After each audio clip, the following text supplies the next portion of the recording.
श्रीमद् भागवत के प्रमुख प्रवक्ता श्री सुखदेव जी, वैया सखी कीर्तने।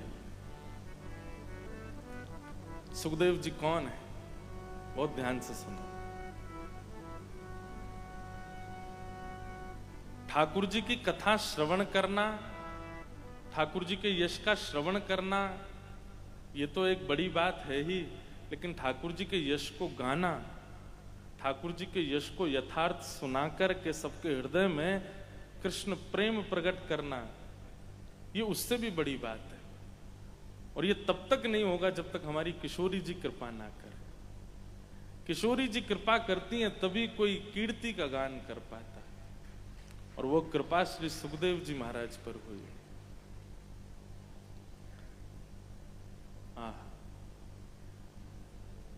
प्रथम दिन जब मैं आया तो महाराज जी के साथ चर्चा हो रही थी,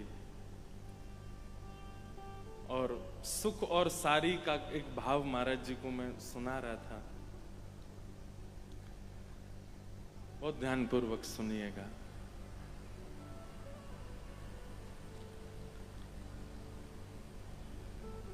नित्य लीला में ठाकुर जी की सुख और सारी, तोता और मैना,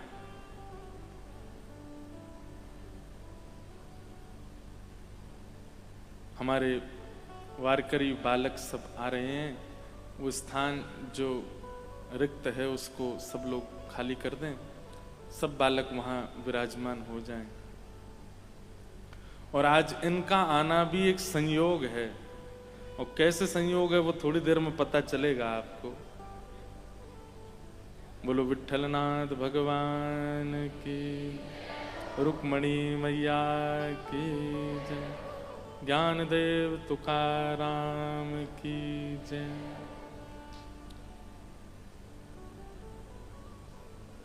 जय। स्वरूप ही बता देता है कि ठाकुर जी के हैं। जैसे नेताओं का स्वरूप बता देता है कि ये नेता हैं, धनवान का स्वरूप बता देता है कि ये धनवान है, ऐसे वैष्णवों का स्वरूप भी बता देता है कि ये वैष्णव है। इनका स्वरूप देख के पता चलता है कि इनको विठ्ठल भगवान ने स्वीकार कर रखा है। इनके स्वरूप से ही पता चलता है। जैसे आजकल जोधपुर में हमारा स्वरूप बता रहा है कि हम पूज्य राधा कृष्ण महाराज जी के संग ही हैं, ऐसो। और ये श्रृंगार हम ही महाराज जी से कहते, महाराज जी कर दो आपके जैसा हमको भी, अपने ही रंग में मुझको रंग दे। अगर वैष्णवों के संग रह के उनके जैसे नहीं बने तो क्या रहे आप उनके साथ। भैया ऑफिस जाने वाले लोग एक बात कहते हैं, हम पूछते हैं मैं तुम व्यसन क्यों करने लग गए, तो कहते हैं हमारे ऑफिस के बच्चे भी करते थे, हमारे ऑफिस के कलीग्स भी करते थे। कॉलेज के बालक से पूछो, ए भाई तू पीने क्यों लगा, बोले मेरे मित्र भी पीते थे तो मैं पीने लगा। लेकिन कथा में जाने वाले से पूछो, तुम महाराज जी जैसे क्यों नहीं हुए, हो ही नहीं पाते हैं। कथा सुनकर के सुखी हो जाते हैं, बस चल दिए अपने घर को, हो गया कल्याण। ऐसे नहीं। जब जिस वैष्णव के संग में जाओ, जिस वैष्णव की सन्निधि में रहो, थोड़े थोड़े उसके जैसे लक्षण अपने अंदर ले आओ, उसकी जैसी बोली, उसका जैसा स्वरूप, उसका जैसा वस्त्र, उसका जैसा आवरण, उसका जैसा आचरण आप में दिखने लगे। कुछ नहीं, ज्यादा नहीं तो 3-4 दिन 7 दिन कथा सुनते, उतने दिन तो उन्हीं के जैसे ही रहो, जैसे वो रहते हैं वैसे हम रहें। तो क्या निवेदन कर रहे थे? सुख और सारी। बहुत ध्यान से सुनना, बहुत सुंदर लीला है। तो ठाकुर जी की नित्य लीला में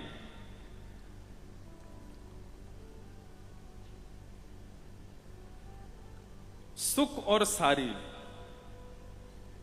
तोता और मैना, इनकी सेवा है। और एक नहीं है, अनेक सुख हैं, अनेक सारियां हैं, और ये आपस में मिलकर के ठाकुर जी का मुखोल्लास करते हैं। कैसा मुखोल्लास करते हैं? जब ठाकुर जी सेज पर विराजमान होते हैं, किशोरी जी बैठे होते हैं, आज नृत्य की इच्छा नहीं है, आज भ्रमण की इच्छा नहीं है, आज ज्यादा कहीं दूर जाने की इच्छा नहीं है, आज केवल बैठ करके थोड़े सखियां पंखा जल रही हैं और प्रिया प्रियतम प्रेम से शरबत पान कर रहे हैं, बैठ करके कोई राग सुना रहा है, कोई रागिनी सुना रहा है, कोई नृत्य कर रहा है। तो रोज रोज एक ही चीज हो तो कैसे सुख मिले। अच्छा, ठाकुर जी का और किशोरी जी का सुख नहीं है ये सखियों का सुख है। तो सखियां क्या करती हैं, सुख और सारी इनको तैयारी कराती हैं और ये ठाकुर जी के सन्मुख आकर के, किशोरी जी के सन्मुख आके एक एक पक्ष आपस में बांट लेते हैं। जैसे सुख ठाकुर जी के पक्ष के हैं और सारी जो है वो किशोरी जी के पक्ष की हैं। अब एक बात कोई कहेगा, सुख उसकी बात का खंडन सारी करेगी। जैसे हमारे श्याम सुंदर तो बड़े सुंदर हैं, कौन कहेगा, सुख कहेगा। तब सारी कहां कहेंगी, बोले तुम खुद ही कह रहे हो श्याम सुंदर।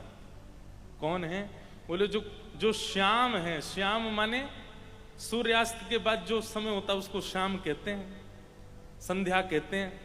बोले तुम्हारे ठाकुर जी शाम हैं, पर शाम की शोभा तो तभी बढ़ती है जब किशोरी रूपी चंद्रमा प्रकट होता है। हमारी किशोरी जी जब प्रकट होती हैं।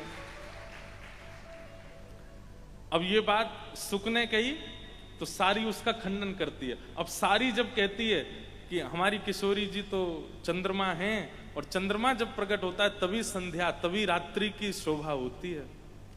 जैसे आपने ताली बजाई ऐसी सब सखियां ताली बजाई, वाह वाह वाह वाह, खंडन हो गया। अब सारी ने जो कहा है उसका खंडन सुख को करना है। तो सुख क्या कहता है, बोले अरे सारी ने सुन ले, ने डट जा, बड़ी हंस रही है। चंद्रमा यदि दिन में प्रकट हो जाए ना तो कोई ना देखे, चंद्रमा की शोभा तो तभी लगे जब शाम के संग होएगो। अगर हमारे श्याम सुंदर नहीं हो तो फिर चंद्रमा को कौन निहारे। अब ऐसी ताली फिर बज जाती है, वाह वाह वाह, सुख जीत गए, सुख ने बढ़िया बात कही। इतनी सुंदर आपस में ये कटाक्ष वार्ताएं चलती रहती। अरे हमारे श्याम सुंदर तो बड़े मीठे हैं। बोले कैसे मीठे हैं, बोले अंगूर जैसे मीठे हैं, ना उनमें छिलका है ना उनमें गुठली है, पूरे ग्रहण करने योग्य हैं। हमारे ठाकुर जी में कछु भी त्याज्य नहीं है। अरे भैया, कोई व्यक्ति हम संबंध बनाते हैं तो हम लोग कई बार ऐसा कहते हैं ना कि उसमें भले ही एक दो अवगुण है लेकिन उसमें ये अच्छा ही है। भाई देखो, वो रात को भले ही देरी तक सोता है लेकिन ठीक है, सुबह जब उठ जाता है सारे काम संभाल लेता। हम अवगुण जानते हुए केवल गुण पर नजर रखते हैं। कई बार किसी कन्या का ब्याह होता है तो हम उसको भी समझाते हैं, भाई देखो है तो वो काला है, थोड़ा सांवला है, हृदय का बड़ा साफ है, थोड़ा सा नाटा है, गट्टा है, तुमसे थोड़ा छोटा है हाइट में, लेकिन उसकी बुद्धि देखी तुमने, कैसा बढ़िया मर्सिडीज गाड़ी चलाता है बड़ी वाली, इतनी उसके पास प्रॉपर्टी है, ये है वो है। तो एक आध अवगुण जो होते हैं हम उसको कभी कभी नजरअंदाज कर देते हैं। पर सुख क्या कहते हैं, हमारे श्याम सुंदर में कोई अवगुण है ही नहीं। ये तो अंगूर के फल की तरह हैं, छिलका भी खावे योग्य है और भीतर की छोटी छोटी गुठली भी खावे योग्य है, इनमें कछु भी त्याज्य नहीं है। तब सारी कहते हैं, बोला हाँ हाँ बात तो सही कह रहे हो तुम, तुम्हारे श्याम सुंदर मीठे तो बहुत हैं, फल जैसे हैं, पर अंगूर नहीं है। तो बोले गन्ना है, गन्ना। तो सुख कहें गन्ना कैसे, बोले गन्ना भी मीठा होता है, अंगूर से ज्यादा मीठा होता है, रसीला होता है, लेकिन दारी के जब तक मसलो नहीं तब तक निकरे ना है। बोले या मारे इनके पीछे पड़ना पड़े, इनको खूब सुनानी पड़े, तभी जाके इनको रस प्रकट हो गए, ना तो ये तो गन्ना है, खड़े रहेंगे। और गन्ना का एक स्वभाव है, जब तक उसको मीड़ो ना तब तक वो इतना निष्ठुर होता है कि किसी में पड़ जाए तो डंडे का भी काम करता है।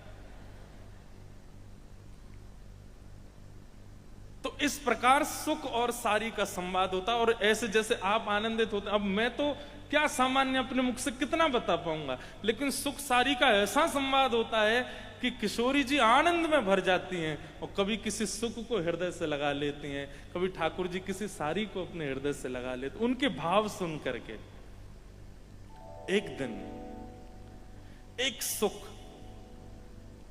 आज वो सब सारियों पे भारी पड़ रहा था। सारियां ले ले करके बातें आती थी ठाकुर जी के विषय में, कोई कटाक्ष करती थी और वो ऐसा प्रस्ताव रखता था कि सारियों की बोलती बंद हो जाती, सुख जीत जाता था। देखो बहुत ध्यान से सुनना। तो किशोरी जी के पक्ष की सखियों को लगता था हमारी हार हो रही है, परंतु किशोरी जी कहती नहीं, हमारी जीत हो रही है, क्योंकि श्याम सुंदर जिताए जा रहे हैं, श्याम सुंदर की महिमा कही जा रही है, हमारी जीत हो रही है। आज जब सुख सारी का संवाद पूर्ण हुआ तब किशोरी जी अपनी एक सखी सुदेवी को बुलाती। ये सुदेवी जो है ये सुख सारी की मॉनिटर हैं, यही उनको सिखाती हैं। तो सुदेवी से कहती हैं कि आज जो सुख सभा में ऐसो जोर जोरते इतरा इतराए के बोल रहे हो, वाकी वाणी में मुकु कहीं कहीं कृष्ण के दर्शन भये। जैसी वाक पटुता, जैसी चतुराई, जैसो बोलवे को ढंग श्री कृष्ण को है, वैसो ही वो सुख बोल रहे हो। एक काम करो, बोले कहा वह सुख को मेरे पास लेके आओ। सुदेवी जी गई और कहीं भैया तेरे भाग्य की सराहना, आज तेरी वाणी से किशोरी जी इतनी प्रसन्न है गई हैं कि तू को भीतर बुला रही हैं, और उस सुख को ले गए हैं किशोरी जी के पास। किशोरी जी कहती यहीं बैठ जा, और बैठ करके जो जो बात तू बाहर सभा में कह रहे हो ना, एक मुंह को सुनाइयो। श्याम सुंदर चले कैसे?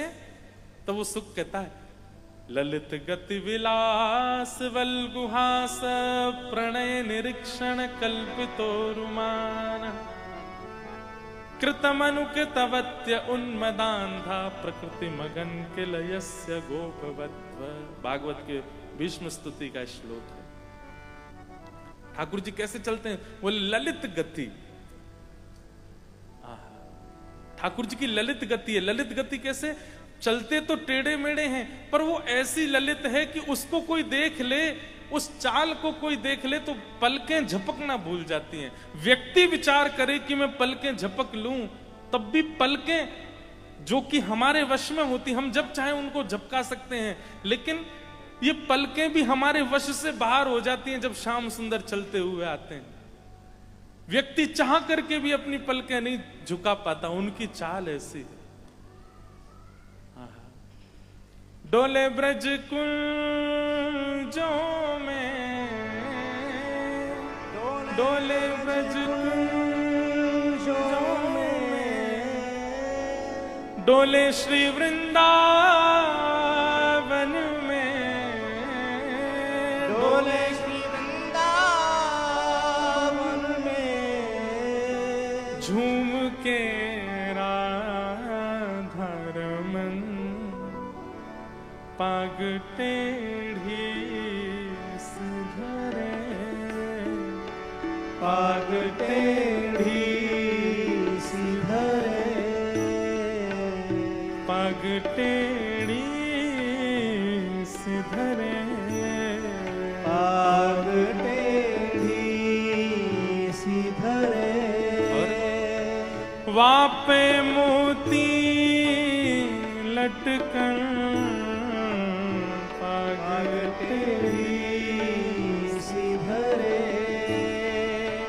वापे मोती लटकर, डोले ब्रज कुंजों में, ओ डोले ब्रज कुंजों में, डोले श्री वृंदावन में, डोले श्री वृंदावन में, झूम के राधा रमन पाग टेढ़ी सुधरे, पाग टेढ़ी सुधरे। मानो वो सुख से किशोरी जी पूछ रही हैं, अच्छा चाल ऐसी है? हाँ।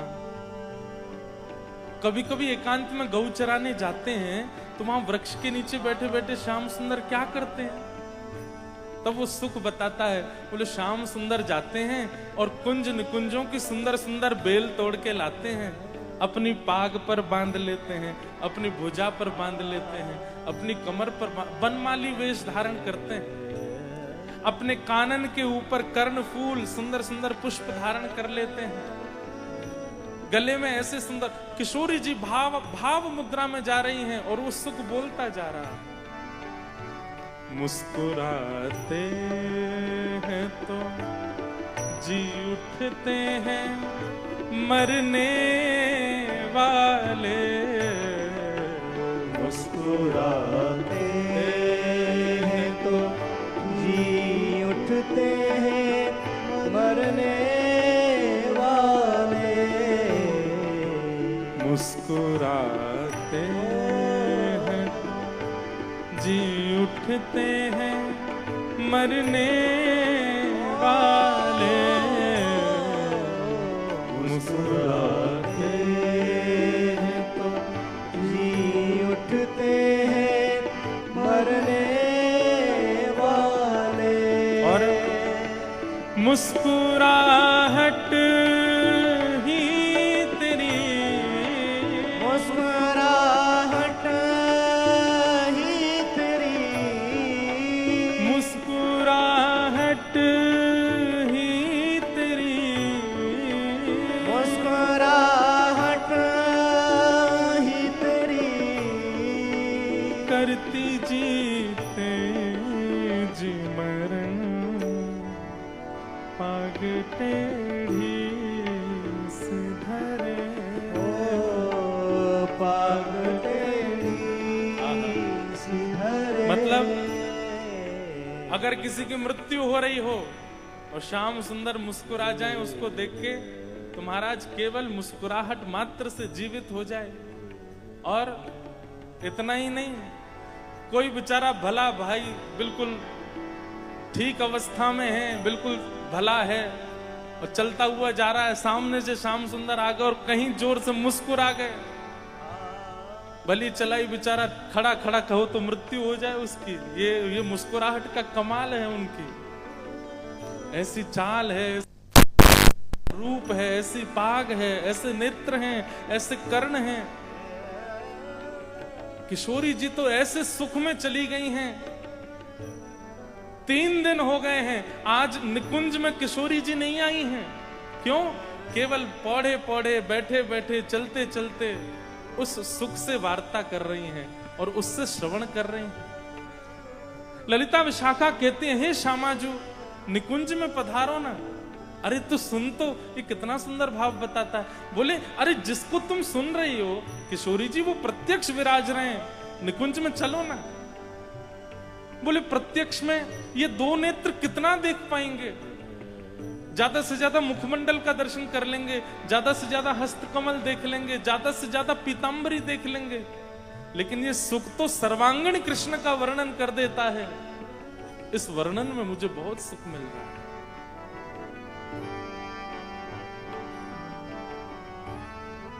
एक बहुत सुंदर पद है,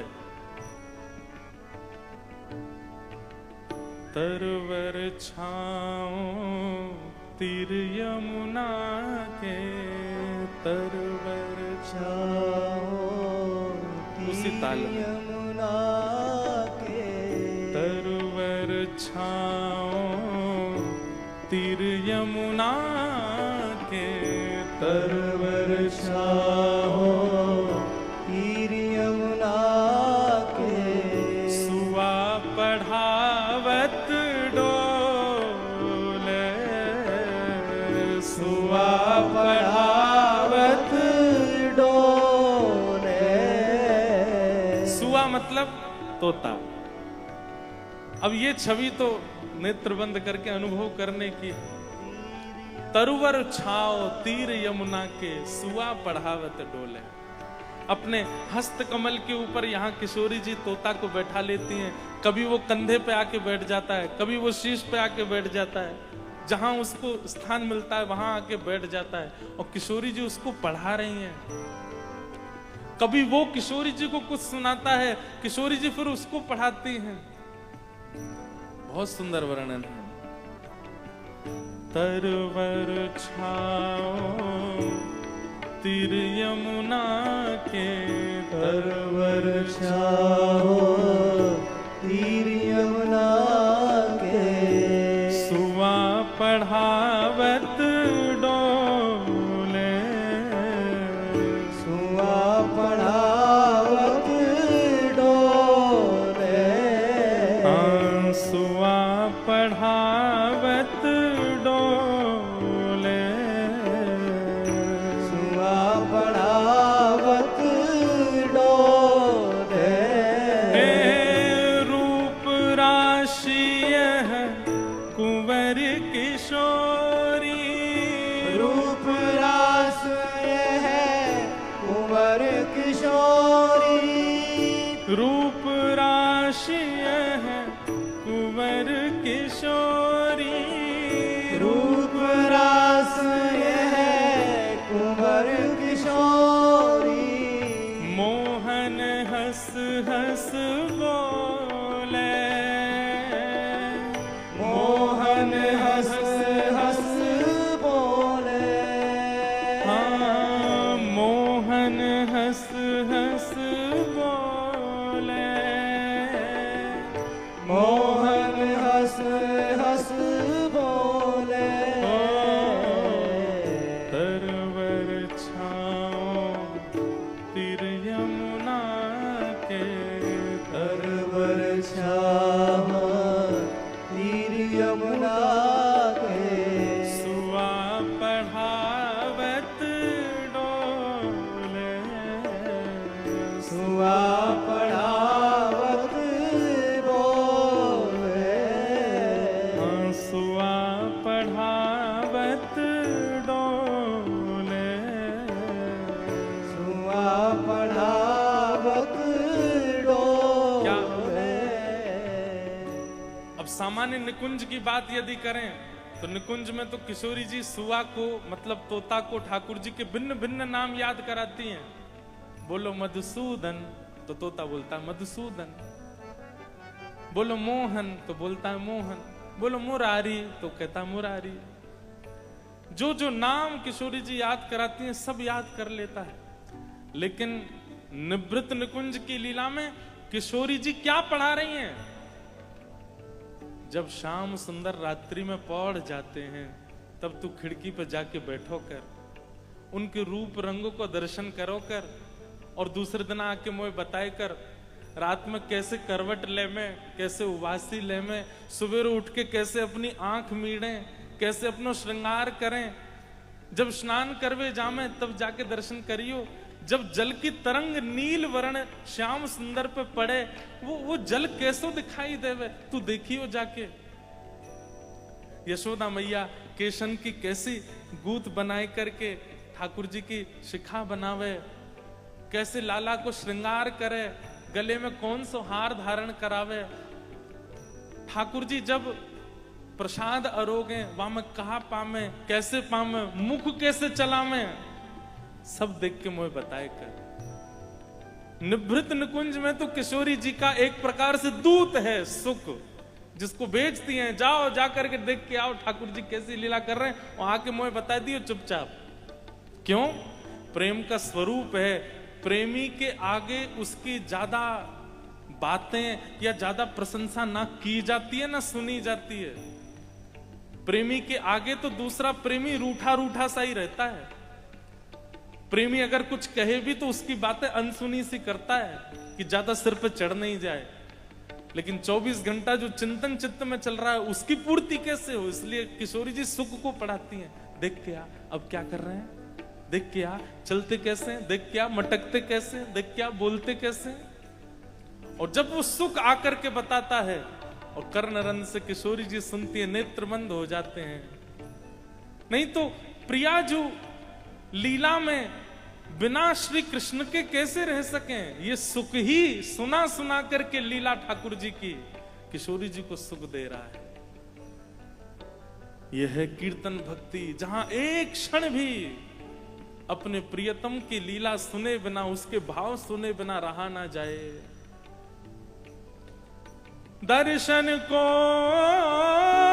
ना तपे, वचन सुनन को कान, मिलवे को ही रात पे, ही के जीवन प्राण। गोवर्धन वास सांवरे लाल, तुम बिन रयो जान। गिरिराज लढ़े लाढ़ले लाल, तुम बिन रयो तरुवर छाओ। तीर यमुना के सुआ पढ़ावत डोले, तरवर छाह तीर यमुना के सुआ पढ़ावत डोले। झुकत झुकावत डार कदम्ब की, झुकत झुकावत डार कदम्ब की, झुकत झुकावत डार कदम्ब की, झुकत झुकावत डार कदम्ब की। बैणी पे अलग करनी डोले, बैणी पे अलग करनी डोले। हे नागरी दास नेह मधुमाती, नागर दास निहमत माते, नागरी दास नेह मधुमाती, नागर दास निहमत माती। मूद मूद द्रग खोले, मूद मूद द्रग खोले। तरुवर छाओ तीर यमुना के, तरुवर छाह तीर यमुना के सुआ पढ़ावत डोले, सुआ पढ़ावत डोले। तरुवर छाओ तीर यमुना के, तरवर छाह तीर यमुना के सुआ पढ़ावत डोले, सुआ पढ़ावत डोले। हे रूप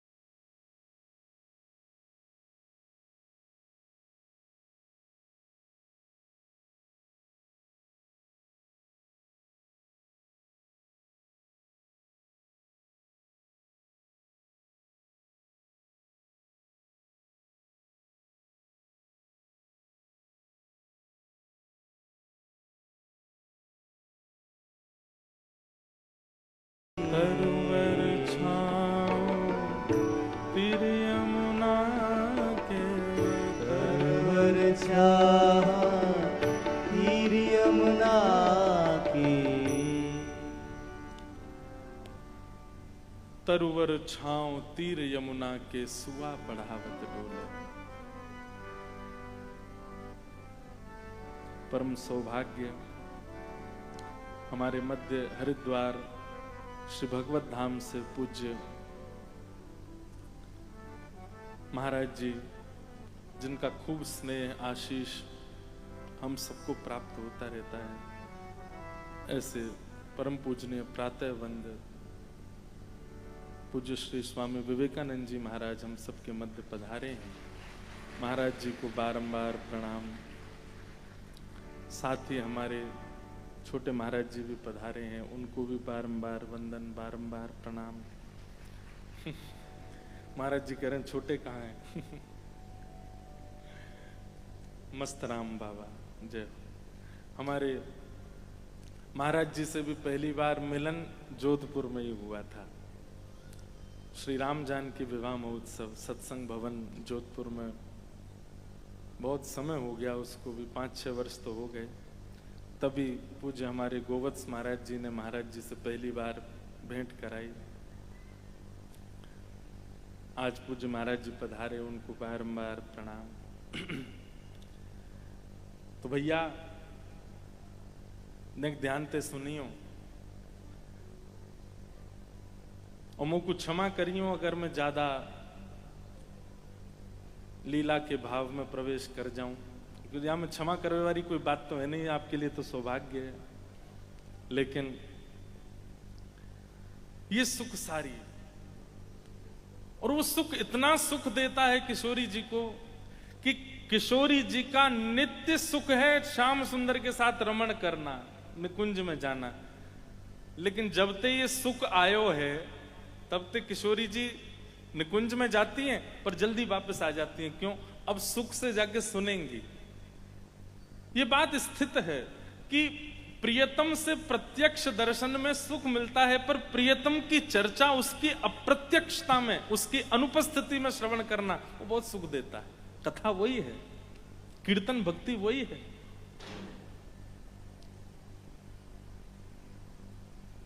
हम आप सब लोग सौभाग्यशाली हैं, हमें कथा मिलती है, कथा श्रवण को मिलती है। क्योंकि कथा श्रवण में हम में से कितनों ने कभी अनुभव ही नहीं किया ठाकुर जी का रूप कैसा है, ठाकुर जी का रंग कैसा है, ठाकुर जी की चाल कैसी।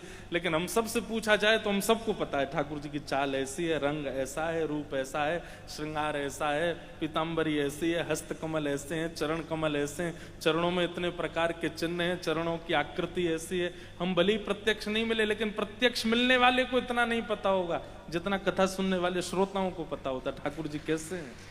यही तो कीर्तन भक्ति है,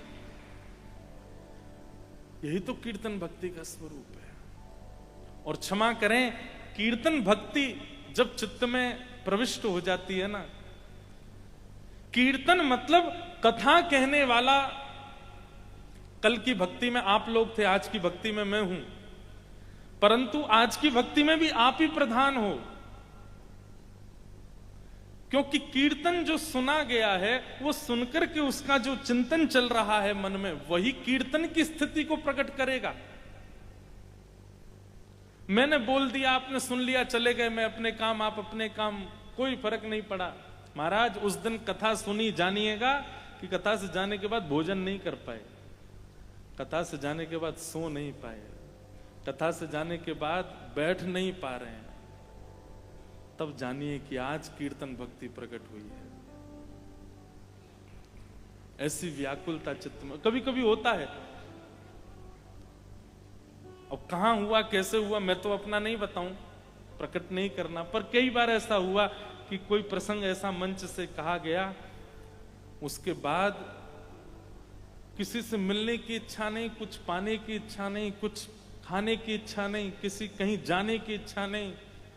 कई बार तो ऐसा हुआ कि कथा के बाद कक्ष में गए और फिर दूसरे दिन कथा के समय ही निकल के आए बाहर। ऐसा भी होता है, कभी कभी होता है, हमेशा नहीं, कहीं कहीं होता है।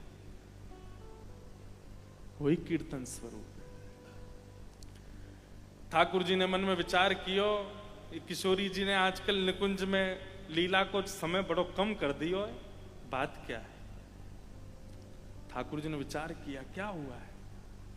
और एक दिन ठाकुर जी, किशोरी जी जहां यमुना तट पर बैठी रहती हैं वहां पहुंच गई, जहां पर ललिता विशाखा भी नहीं जा सकती, वहां ठाकुर जी पहुंच गए। और पहुंच के चुपचाप देखने लगे है कहाँ रो है। तभी देखी कि एक सुख वो कभी वेणी पे बैठ जाता है, कभी यहाँ हस्त यहाँ ऊपर आ जाता है, कभी किशोरी जी के ऐसे हाथ पर बैठ जाता है और किशोरी जी को केवल कृष्ण लीला ही सुनाता है। हे श्यामाजू, आज तो लाला ने ऐसी पीतांबरी पहनी, सवेरे सवेरे स्नान कर रहे तब ऐसे। अब ठाकुर जी सुन रहे हैं, अच्छा मेरी सबरी पोल खुल लो यहाँ पे आके, या सब पता मैंने आज कहा खायो, कहा पियो, कहाँ गयो, कहा कियो, तभी मैं कहूं कि मैं जाए करके बताऊं कि आज यशोदा मैया ने सवेरे मुझको मोतिन की माल धराई मेरे गले में और आज मैया मेरा ऐसा श्रृंगार कर रही। तो किशोरी जी बोल पड़ती हैं, गुलाब को इत्र पधरानो चाह रही पर आप खस को लगवा के आए हो। तो ठाकुर जी कहें, आपको कैसे पता यशोदा मैया गुलाब को इत्र लेके आए? मुझको सब पता है, मैं अंतर्यामी हूं। आज ठाकुर जी को पता चली, ये दारी को आगे बता जाए सब, तभी मैं कहूं आजकल श्री जी को पता कैसे चल जाए और ये मेरे संग इतना समय ना दें, पूरे दिन यार सुख के संग ही बैठी रहे।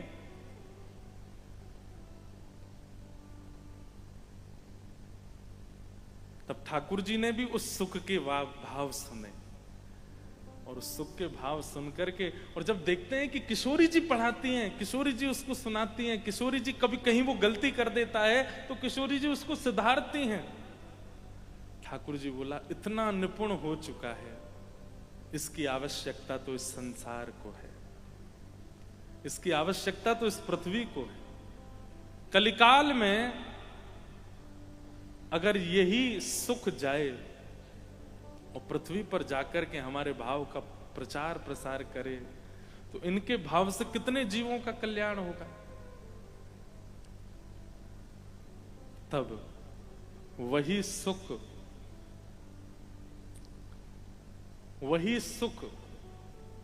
अब आप लोग एक बात पर ध्यान दीजिएगा, पहले तो किशोरी जी रीझ गई और फिर के बाद ठाकुर जी रीझ गए। किशोरी जी ठाकुर जी दोनों युगल जब रीझे तब भागवत के वक्ता के रूप में श्री सुखदेव जी महाराज प्रकट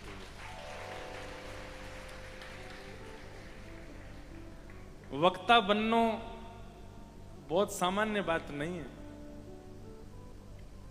मंच पर बैठ करके कोई वार्ता सुनाना, कह देना, सहजता तो अच्छी बोलने की स्थिति सबकी हो जाती है, लेकिन एक बात मैं बहुत स्पष्ट रूप से कहूं, आप सबको भी कहूं, वक्ता की वाणी सुनकर के यदि वक्ता प्रिय लगता है तो आपके श्रवण में दोष है। वक्ता की वाणी सुनकर के श्याम सुंदर प्रिय लगते हैं तो आपका श्रवण उचित है। कई लोग वक्ता से प्रेम कर बैठते हैं। श्रद्धा रखो, विश्वास रखो, आस्था रखो, समर्पण रखो, लेकिन ठाकुर जी को भूल गए, वक्ता को पकड़ लेते हैं। अरे इनकी तो चाल ऐसी, इनकी तो जुल्फें ऐसी, इनके तो भाव ऐसे। डंडा पड़ेंगे, डंडा दोनों में, वक्ता श्रोता दोनों में। मतलब कन्या का विवाह एक पुरुष के साथ कराने के लिए एक बिचौलिया आया, बीच में एक बिचौलिया आया और बिचौलिया ने आकर के कही, भैया देखो ऐसा लड़का है, ऐसा उसका स्वरूप है, ऐसा। लड़की बोली, मुझे तो यही प्रिय है, ये बिचौलिया ही बढ़िया है, इससे ही कराओ। क्या कहेंगे घर वाले? और लड़का क्या सोचेगा, क्यों रे संबंध तो मेरा लेके गया था, खुद ही कर लिया भैया। यही बात होगी हमारे साथ भी। ठाकुर जी कहेंगे, तो ये वक्ता काई को बनाया हमने, हम ते प्रेम करा, हमारो भाव सुना, तू खुद ही बनो बैठो बीच में। विचार करना है। वक्ता को बहुत सम्मान मिले तो उसको नीची नजर करके स्वीकार नहीं करना चाहिए। ठीक है, प्रेम इतने लोग करें, अच्छी बात है, पर उसके मन में भाव यही आना चाहिए कि हे श्याम सुंदर, आज के वक्तव्य में मुझसे भी अधिक प्रेम इनको आपसे हो जाए। श्री शुकाचार्य जी, फिर किशोरी जी प्रसन्न हो गई ठाकुर जी। एक दिन ठाकुर जी और किशोरी जी जब मिले तब दोनों ने विचार किया। ठाकुर जी बोले, देखो मुझको सब पता है, आजकल तुम निकुंज में ज्यादा ना आए रहे हो मेरे संग में, वो सुख को मुझ सब बात पता चल गई, वाय लेके डोलती रहे हो, मेरे बारे में सब बतावे तुम्हें। लेकिन हे श्यामाजू, आगे कलिकाल आएगा और ये लीला तो ठाकुर जी के निवृत्त गोकुल वैकुंठ की है, ठाकुर जी के गोलोक धाम की है। वहां तो नित्य ठाकुर जी की लीला आज भी चल रही है। ठाकुर जी ने किशोरी जी से कहा कि अगर इनका पृथ्वी पर आगमन हो और इनके द्वारा जीव मात्र को हमारे भाव सुनाए जाएं, कथा सुनाई जाए, भक्ति रस प्रवाह करवाया जाए, कितने जीवों का कल्याण हो जाए। और तब हमारे और आपके कल्याण के लिए वही सुख पृथ्वी पर श्री सुखदेव जी महाराज के रूप में प्रकट हुए। यम प्रव्रजन्तमनुपेतमपेत कृत्यम द्वैपायनो विरह कातरया जुहाव पुत्रेति तन्मयतया तर्वोऽभिनेदो तम सर्वभूत हृदयं मुनिमानतोऽस्मि। ये हैं श्री सुखदेव जी महाराज। तो कीर्तन भक्ति के आचार्य श्री सुकाचार्य।